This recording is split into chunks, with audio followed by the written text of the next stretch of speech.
In this video, I'm going to show you how to quickly upload files and folders to Google Drive.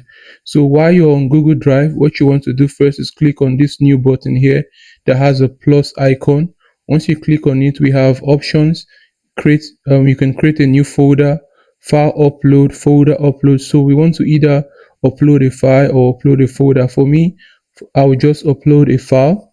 Now, when you click on the upload the file, it will take you to your system file explorer. So you click on, I'm just going to take this image, and as you can see here at the bottom right, it's uploading, and one upload complete already. So this image right now is already uploaded to Google Drive. If you want to view it, you can just click on it, and yeah, you have it here. You could just do whatever you want. Perhaps if you want to re-download it anytime, or print, or maybe even share it with some other persons, you can do that as well.